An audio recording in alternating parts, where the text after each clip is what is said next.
AP అసెంబ్లీని ప్రత్యక్షంగా చూద్దాం. కేసు ఎస్టాబ్లిష్ చేసి సిబిఐ ఎస్టాబ్లిష్ చేసి ఈడీ చాలా ఆస్తుల్ని కాన్ఫిస్కేట్ చేసి ఈరోజు నేను నేను ధైర్యంగా చెప్పగలుగుతున్నా మా కుటుంబం ఎప్పుడు ఎంత ఆస్తుంది 25 సంవత్సరాల నుంచి ఏ విధంగా పెరిగిందో మొత్తం కావాలంటే డీటెయిల్స్ అన్నీ ఉంటాయి అధ్యక్ష. కనీసం మీకు ఆస్తి ఎట్లొచ్చింది, ఎంత వచ్చింది, ఏ కంపెనీలో ఉంది, మీరుండే ఇళ్ళ మీద అది కూడా చెప్పుకోలేని పరిస్థితిలో వీళ్ళు ఉంటూ నన్ను విమర్శిస్తే ఎంత బాధ వేస్తుందో ఒకసారి ఆలోచన అధ్యక్ష.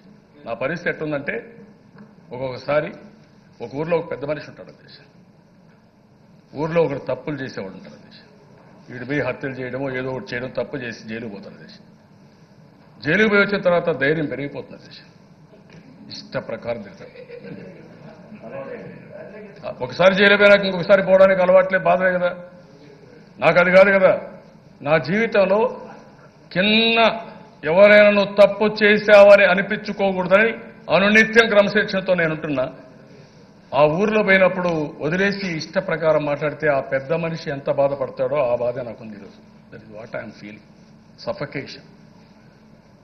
40 సంవత్సరాలుగా తప్పు చేయకూడదు, నీతి నిజాయితీగా ఉండడమే కాదు, ప్రజలకు ఒక ఆదర్శంగా ఉండాలి.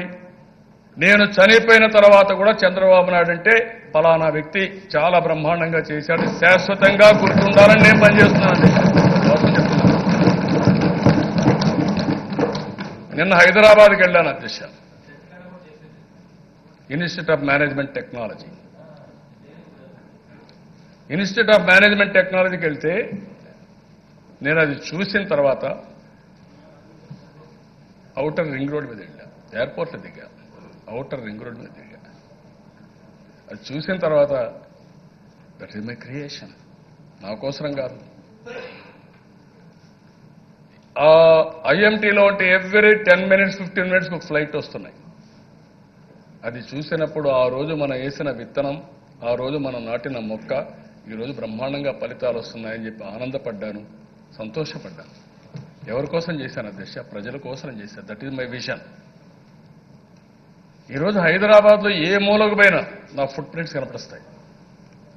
అలాంటిది నేను ఈరోజు ఏమనుకున్నాను అధ్యక్ష, ఈ అసెంబ్లీని ఒక విజన్ ఇచ్చారు. మీరు చూశారు అధ్యక్ష, నేను ఒక గ్రాండ్ విజన్ ఒకటి ఈ రాష్ట్రంలో ఏమున్నాయి వనరులు అవన్నీ చేసి ఒక విజన్ ఇచ్చి రాబోయే రోజుల్లో భారతదేశంలో 3 అగ్ర రాష్ట్రాల్లో ఒకటి 2022కు ఉండాలని, 29కి నెంబర్ 1 స్టేట్గా అభివృద్ధి కాకుండా హ్యాపీనెస్లో ఉండాలని, 2050కి ప్రపంచంలోనే అత్యున్నతమైన స్థానంలో ఆంధ్రప్రదేశ్ ఉండాలంటే అప్పుడు దాకా మీరు ఉంటారా?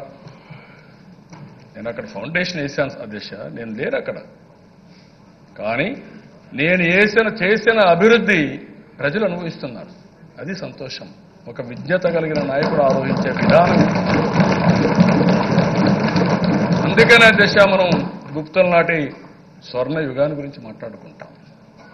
శాతవాహనులు ఎప్పుడో పరిపాలిస్తే ఆ శాతవాహనుల గురించి ఇప్పుడు ఆలోచిస్తున్నాం. 2200 సంవత్సరాలకు ముందు శాతవాహనులు ఉంటే వాళ్ళ గురించి మాట్లాడుకుంటున్నాం. రాణి రుద్రమదేవి గురించి మాట్లాడుకుంటున్నాం.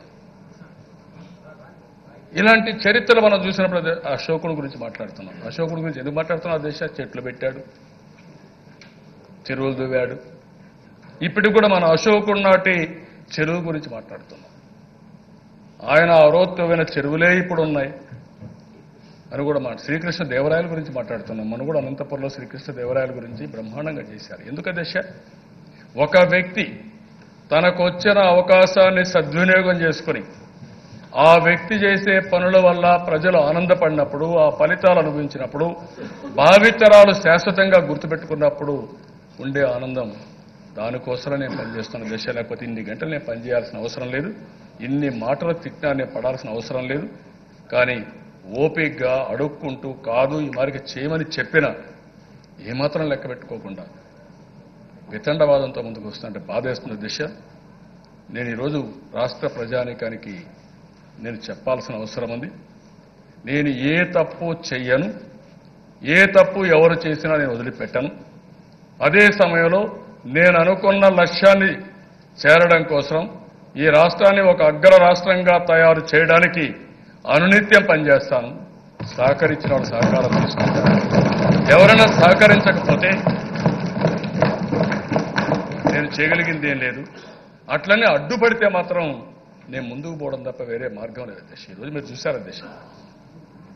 కానీ రాష్ట్ర అభివృద్ధికి అహర్నిశలు పాటుపడుతున్నానని అడ్డు వస్తే ఎలాంటి చర్యలకైనా సిద్ధమని చంద్రబాబు నాయుడు అంటున్నారు. ఇవి సమయం అప్డేట్స్. మరిన్ని అప్డేట్స్ కోసం చూస్తూనే ఉండండి TV9.